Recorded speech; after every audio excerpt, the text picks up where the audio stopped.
فرماتے ہیں کہ تمہارے اپنے فائدے کے لیے فَيُضَاعِفَهُ لَهُ أَضْعَافًا كَثِيرًا، تاکہ اللہ تعالیٰ بہت زیادہ تمہارے وہم و گمان سے بھی زیادہ اللہ تعالیٰ بڑھا کر تم کو واپس کرنا۔ اس لیے مسجد کے اندر پیسہ دو، خوب پیسہ دو۔ جو آدمی مسجد کو بنا کر چلا جائے گا، تمہارے پرکھوں نے بنائی ہوگی، کتنے دن ہو گئے اسے بنے ہوئے؟ 40-50 سال پہلے جن لوگوں نے بنائی ہوگی، ان میں سے کتنے لوگ ایسے ہوں گے جو اپنی قبر کے اندر چلے گئے؟ میرے آقا حضرت محمد صلی اللہ علیہ وسلم فرماتے ہیں اذا مات الانسان انقطع عمله، جب انسان مر جاتا ہے اس کے تمام عمل دنیا کے اندر جو کرتا تھا اس کا ثواب ملنا بند ہو جاتا ہے۔ صرف 3 عمل ہیں جن کا ثواب انسان کے مرنے کے بعد بھی ملتا رہتا ہے۔ اس میں سے آپ نے ایک فرمایا ہے کہ آدمی صدقہ جاریہ کر کے جائے دنیا سے۔ صدقہ جاریہ کیا ہے؟ ایسی چیز بنا کر چلا جائے کہ اس کے مرنے کے بعد بھی لوگ اس سے فائدہ اٹھاتے رہیں۔ مسجد بنا کر گیا ہے، اب جب تک اس مسجد میں نماز ہوتی رہے گی تم قبر کے اندر پڑے رہو گے، اللہ تعالیٰ تم کو ثواب اس کا عطا فرماتے رہیں گے۔ میں اپنی ماں بہنوں سے بھی کہوں گا کہ یہ سونا چاندی جو تم لوگ جمع کر کے رکھتے ہو، نہ جانے اس کی زکوٰۃ دیتے ہو کہ نہیں دیتے۔ اگر زکوٰۃ دیتے ہو تو بہت اچھا، اور اگر زکوٰۃ نہیں دیتے ہو تو یاد رکھنا یہ سونا چاندی تمہارے گلے کے اندر سانپ بن کر لپیٹا جائے گا، آگ بن کر لپیٹا جائے گا تمہارے گلے کے اندر۔ عورتوں کو بہت شوق ہوتا ہے اس چیز کا کہ سونا بہت ہو، چاندی بہت ہو، لیکن اس کی زکوٰۃ نہیں ادا کرتی ہیں عورتیں۔ جب زکوٰۃ نہیں دو گی، یہی سونا یہی چاندی تمہاری قبر کے اندر جب جاؤ گی آگ کا توق بنا کر گلے کے اندر لپیٹ دیا جائے گا۔ کیا کرو گے ایسے سونے چاندی کا؟ کیا فائدہ ہے اس کو تم کو جمع کر کے دنیا کے اندر جو تمہاری قبر کے اندر آگ کو بھر دے؟ اس لیے زکوٰۃ دو اور اس پیسے کو، اپنے سونے کو، چاندی کو، روپیے کو، پیسے کو مسجد کے اندر لگاؤ، تاکہ جب تم مر جاؤ تمہارے مرنے کے بعد اللہ تعالیٰ تمہاری قبر کے اندر تم کو اس کا ثواب دیتا رہے۔ یہ کب ہوگا؟ یہ جب ہوگا جب تم مسجد کے اندر پیسہ دو گے، صدقہ دو گے، مسجد کے اندر روپیہ دو گے، اللہ کے لیے پیسہ دو گے، اللہ کے لیے خرچ کرو گے، اللہ تعالیٰ تمہاری قبر کے اندر تم کو اس کا ثواب عطا فرماتے رہیں گے۔ میرے بھائیوں، اس جلسے کا عنوان رکھا گیا تھا تحفظ آئین ہند کانفرنس۔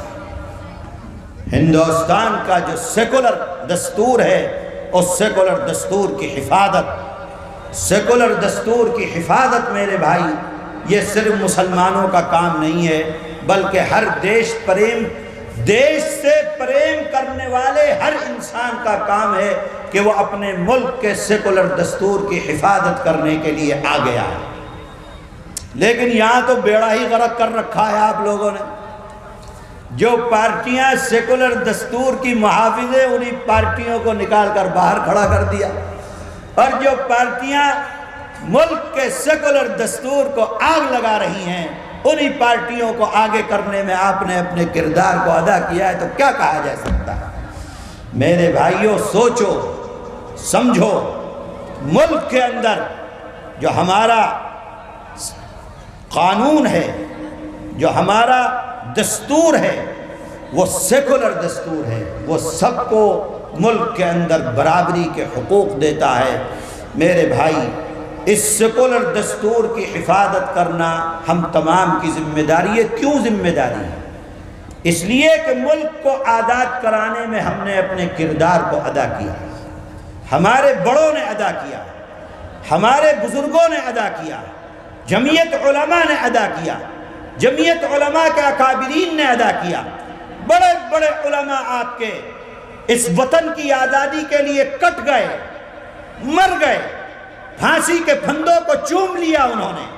ملک کی آزادی کے لیے لاکھوں مسلمان شہید ہو گئے، ملک کی آزادی کے لیے 50,000 علماء پھانسی کے پھندے کے اوپر لٹک گئے، تب جا کر یہ ملک ہمارا آزاد ہوا ہے۔ اور اس ملک کو آزاد ہونے کے ساتھ اس وطن کے لیے جو دستور بنایا گیا کہ وطن کن خطوط کے اوپر، کن دستور کے اوپر چلے گا، تو جمعیت علماء اور جمعیت علماء کے اکابرین نے اس دستور کو سیکولر دستور بنانے میں اپنے کردار کو ادا کیا۔ آج فرقہ پرست طاقتیں ملک کے سیکولر دستور کو ختم کرنے کے اوپر لگی ہوئی ہیں، جس کا نقصان ملک کو ہو رہا ہے۔ ملک کے اندر جتنی بھی کمیونٹیاں ہیں، رہنے والے لوگ ہیں، ہر انسان اس کی وجہ سے مصیبت کے اندر شکار ہے۔ سارا دیش آج پریشانی کے اندر مبتلا ہے، ہر طریقے کی۔ میں لمبی تفصیل، کیونکہ میرا کوئی موضوع اس وقت سیاست کا موضوع نہیں ہے کہ میں آپ کے سامنے لمبی تفصیل بیان کروں کہ آج ملک کا حال کیا ہے۔ ہر کوئی اپنی آنکھوں سے دیکھ رہا ہے۔ یہ حال ملک کا کیوں ہوا؟ اس لیے ہوا کہ جو کرسی پر بیٹھے ہوئے ہیں، جن کا کام تھا دستور کی حفاظت کرنا، وہ دستور کی حفاظت نہیں کر رہے، وہ اس دستور کو ختم کرنے کی کوشش کے اندر لگے ہوئے ہیں۔ جمعیت علماء کا کام ہے میرے بھائیوں، میں آپ کو صرف جمعیت کا پیغام سناتا ہوں اور اپنی بات کو ختم کرتا ہوں۔ جمعیت علماء آپ کے اس دیش میں تقریباً 100 سال سے ملک کے اندر خدمت انجام دے رہی ہے۔ 1919 میں قیام ہوتا ہے اور آج 2001 چل رہا ہے۔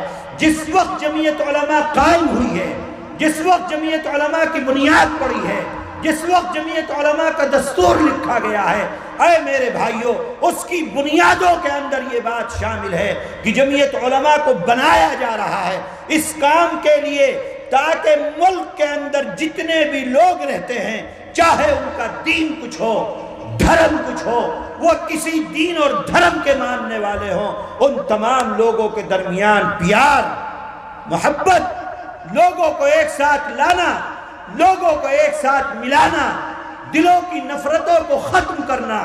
جو لوگ ملک کے اندر سیکولرزم کو ختم کر کے اور فرقہ پرستی کو ہوا دے رہے ہیں، جمعیت علماء کا کام ہے فرقہ پرستی کا مقابلہ کرنا، سیکولرزم کو زندہ کرنا اور ملک کو سیکولر دستور کے ساتھ لے کر چلنا۔ یہ بنیاد سے جمعیت علماء کا کام ہے۔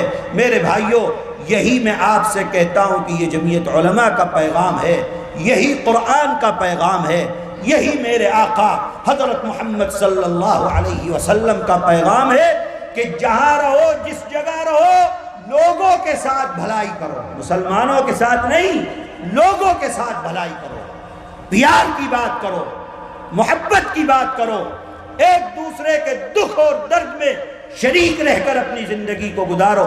کوئی ہو سامنے، کوئی بحث نہیں ہے اس سے، جو بھی ہو، انسان نہ ہو، جانور ہو، جو تمہارے سامنے ہو، اس کے ساتھ اگر ضرورت ہے مدد کرنے کی، اس کی مدد کرو۔ یہ تمہارے اوپر لازم اور ضروری اور فرض ہے۔ جمعیت علماء روز اول سے اسی پیغام کو لے کر چل رہی ہے کہ انسانیت کی بنیاد پر، دھرم کی بنیاد پر نہیں، انسانیت کی بنیاد پر، دھرم سے اوپر اٹھ کر۔ میرے بھائی، اللہ کے بندے تو ہر کوئی ہے، بتاؤ مجھ کو کہ کون اللہ کا بندہ نہیں ہے؟ بتاؤ مجھ کو کہ جو بتوں کو پوجنے والے ہیں، کیا وہ اللہ کے بندے نہیں ہیں؟ جو آگ کو پوجنے والے ہیں، کیا وہ اللہ کے بندے نہیں ہیں؟ اللہ کا بندہ ہونے میں ہر کوئی شریک ہے۔ یہی وجہ ہے کہ اللہ کی نعمتیں جو دنیا کے اندر عام ہیں، وہ ہر کسی کو ملتی ہیں۔ سورج چمکتا ہے تو کیا صرف مسلمانوں کے اوپر سورج کی روشنی آتی ہے، ہندوؤں کے اوپر نہیں آتی ہے؟ ہندوؤں کے پاس بھی آتی ہے۔ کیوں؟ اس لیے کہ وہ اللہ کے بندے ہیں۔ جب تم اپنے کھیت میں ہل چلاتے ہو تو دانا اگتا ہے تو کیا صرف مسلمان کے کھیت میں دانا اگتا ہے، ہندو کے کھیت میں نہیں اگتا ہے؟ ہندو کے ہاں بھی اگتا ہے۔ کیوں؟ اس لیے کہ وہ بھی اللہ کا بندہ ہے۔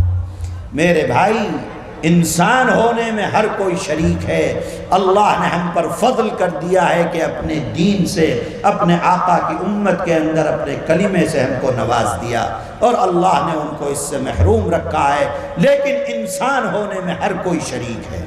اس لیے ہم کو جو معاملہ ہم کو حکم دیا گیا ہے کہ اپنے دھرم سے اوپر اٹھ کر انسانیت کی بنیاد پر لوگوں کے ساتھ معاملہ کرو۔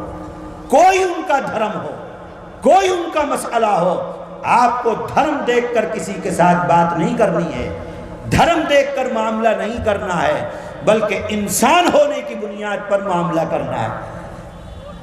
کیسے کیسے لوگ دنیا کے اندر پڑے ہوئے ہیں، اللہ تعالیٰ ان کو بھی ہدایت دے۔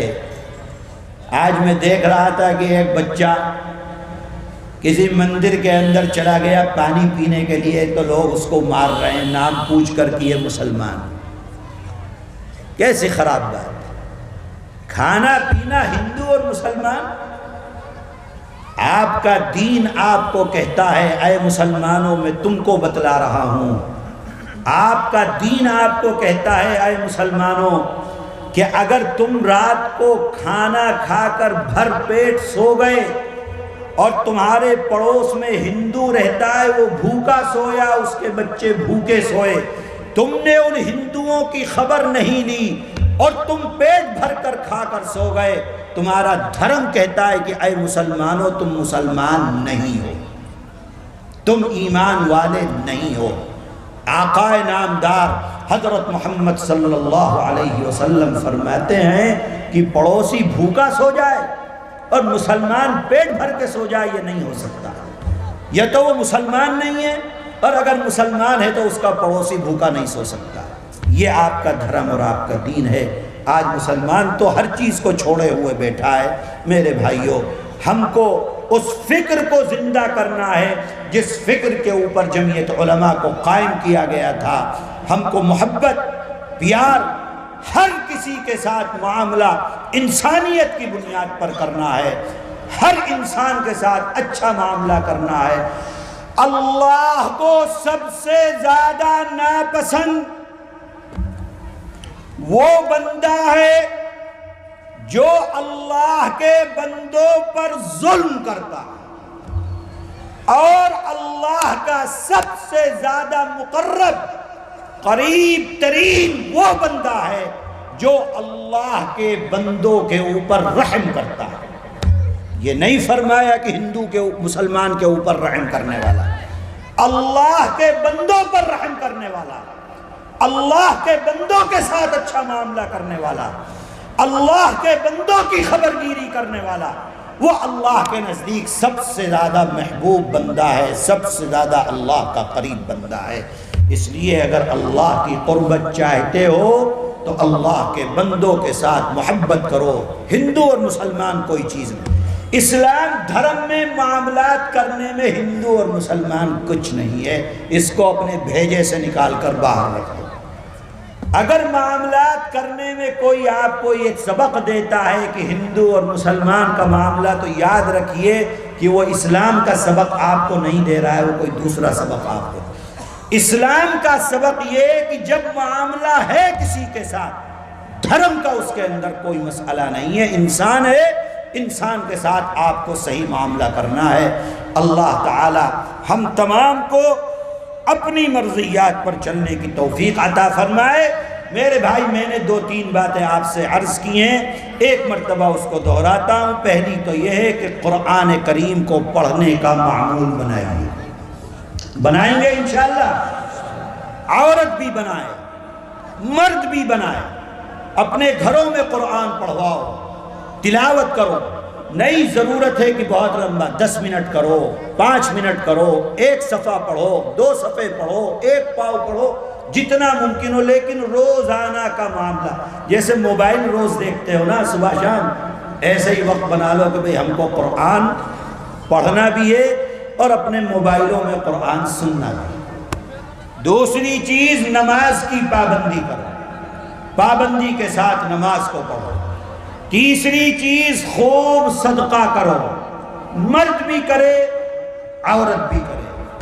چوتھی چیز ہے کہ ہر انسان کے ساتھ پیار کرو، محبت کرو، کسی کے ساتھ نفرت مت کرو، ہر کسی کے ساتھ اچھا معاملہ کرو۔ میں ان الفاظ کے ساتھ اپنی بات کو ختم کرتا ہوں، اور آخر میں ایک مرتبہ پھر اس جلسے کے منتظمین، انتظام کرنے والے، جلسے کو بنانے والے اور اس گاؤں کے تمام ذمہ داروں کا تہہ دل سے شکریہ ادا کرتا ہوں، جنہوں نے آج ہمیں اور آپ کو یہ موقع فراہم کیا کہ ہم دین کی بات کو سننے کے لیے یہاں پر جمع ہوئے ہیں۔ اللہ تعالیٰ ان کی اس کوشش کو قبول فرمائے، اپنی شایع نشان بدلہ عطا فرمائے۔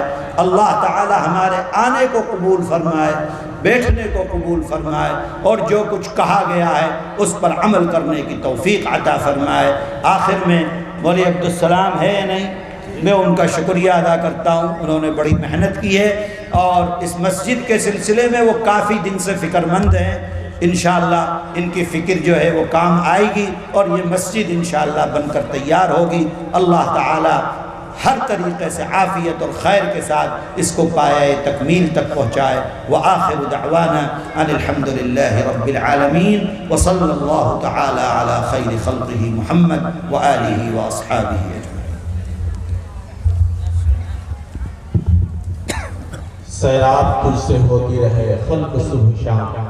حضرات، یہ تو خانواد شیخ الاسلام کے ہر دل عزیز مائناز صبور حضرت مولانا سید حسن مسجد مدنی دامت برکاتہ العالیہ، جن کا جامع خطاب آپ نے سنا۔ اللہ سے دعا کیجئے اور ان کی صحت کے لیے اور درازی عمر کے لیے اس خاندان مفتی علی الدین صاحب دامت برکاتہ العالیہ کے خطاب آپ کو سننا ہے۔ اور اسی طرح حضرت مولانا مفتی سعد النجیب صاحب بھی تشریف لانے والے ہیں، اور حضرت مولانا مفتی غفران حیدر صاحب بھی تشریف فرما ہے۔ حضرت مولانا شاہد عادل